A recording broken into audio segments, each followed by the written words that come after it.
if I go to PageBuilder GG now, I'm going to show you guys a website that I did. So it took me 1 minute to do it. It's obviously just a testing website. It's a fake one.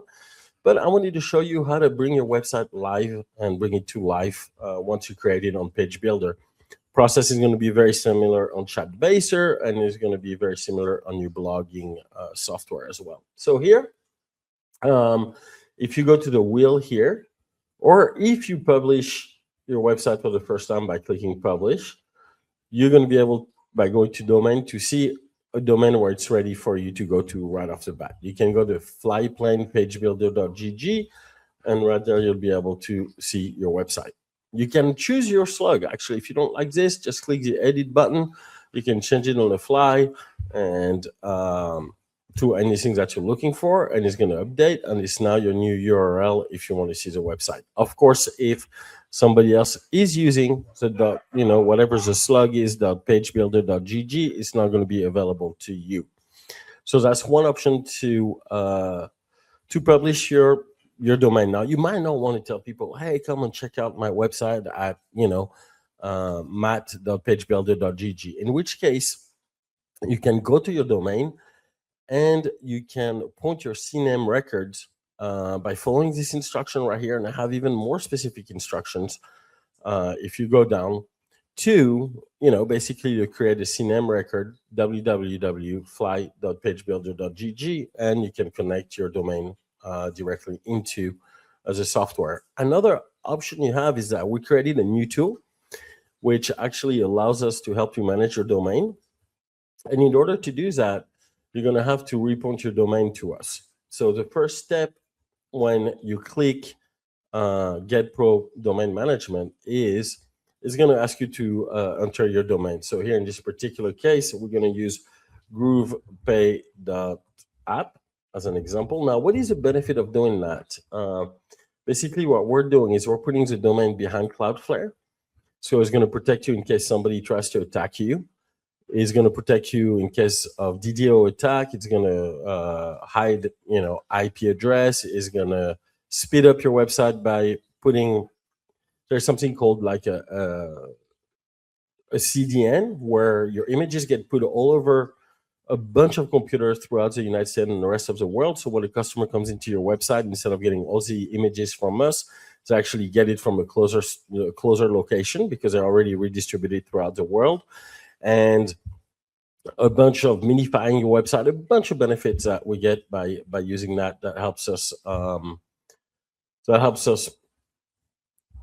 protect your domain a little bit better and run it a little bit faster. If you decide to go this way, you can go, so basically add your domain here, and then just mention here what is your current provider, right? Is it GoDaddy, or is it Namecheap? And it's going to tell you exactly how to connect it. It should be fairly easy. For the most part, you have to go to your domain provider and change your name server and add Arnold and Diana. And then what it's going to do is it's going to connect your name server over to this domain management system, which we're going to add even more feature here in the next few days. Look, it can take some time, it can take 2 to 3 hours for this change to go live. Sometimes it's kind of quick. So I added a 45 seconds timer. And especially if you had your domain connected with us previously, then you don't really have to wait. But right now, when your domain is yellow, what you're doing is you're waiting for your name server to get connected to the domain. So in this particular case, I think it's going to take maybe 20 seconds, and so we'll be able to probably refresh a little bit earlier. Like Mike said, it's watching pen dry, but we got to go through that while it's connecting the domain. And it's just, I think, even though it can take up to 48 hours because I connected it 48 hours ago, it should be available here within a minute, I think. I thought it'd be a little bit faster, so it's still pending. There we go. It just turned to active. So once your domain becomes active, you're going to see it here on the main page, and you're going to be able to decide what you want to do with your domain. You can click on it and then decide where you're going to connect it. So I don't know if you guys remember that PageBuilder page that we just created. I'm going to go here, and I'm going to say, you have two options. Do you want to connect your root domain, www.matt.com, or mat.com, or do you want to connect something similar to a subdomain like blog.mat.com or website.mat.com, which would be kind of crazy for a website? But you can decide basically how do you want to connect your domain. So in this particular case, I'm going to choose root, which is again mat.com or www.mat.com. And you can choose any of the projects that you have in PageBuilder. I clicked PageBuilder. If you have 20 different websites on PageBuilder, you can switch from one to another by just going back here and clicking the other website. So you can basically take your domain and in a split second, change it from one place to another. Super cool.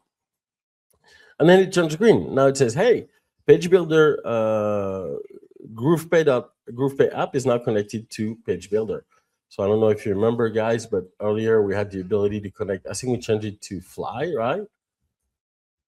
But now, if I go to GroovePay.app, it is also connected to the domain. It's kind of cool, right? It's super fast, super efficient. And say I created ChatBaser, like Mike showed you earlier. Now, we cannot connect the root anymore because it's already connected to the page builder. So I'm going to go to connect subdomain. Here, I'm going to say chat, right? Seems to make a lot of sense. Again, if you have 20 different chat agents, you can decide which one you want to connect. So here, that's the only one I created for testing earlier today while you guys weren't alive. I'm going to connect this guy. It turns green. Same thing with a blog, right? You can decide to connect your blog, enter what you want for a subdomain. So in this particular case, we're going to do blog.groovepay.com. Choose which blog and click connect app. Now, before you know it, it's telling you PageBuilder, ChatBaser, and BlogBaser are connected to that, fake URL, which is groovepay.app. And if you go back to domain, then it's going to show you exactly what's going on. A nice little visual interpretation. GroovePay.app goes to PageBuilder GG. Here's this afternoon, I'm going to add the actual project you're connected to, because we know that if you create several websites, you can just go in and in just a couple clicks, change to another website. And the same for ChatBaser. One cool tip, you can always access this page where you manage your domain by going to your app.scaleplus.gg on your dashboard. You can scroll down next to your name and choose domain, and you always get back to this page. Also, as Mike mentioned, we have a credit counter that basically counts your AI usage. Basically, it takes a token from the AI LLMs and just counts it towards your usage, basically.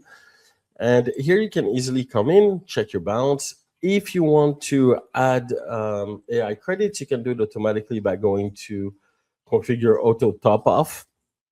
Here you can easily add a payment method and then set it up for automatic top off, so you don't have to worry about it, and it's a little bit easier to manage. I've seen some people in the chat asking how much credit do I use? Well, it depends, right? If you use a chat, I think you could use 50,000 chat and you would never go into credit.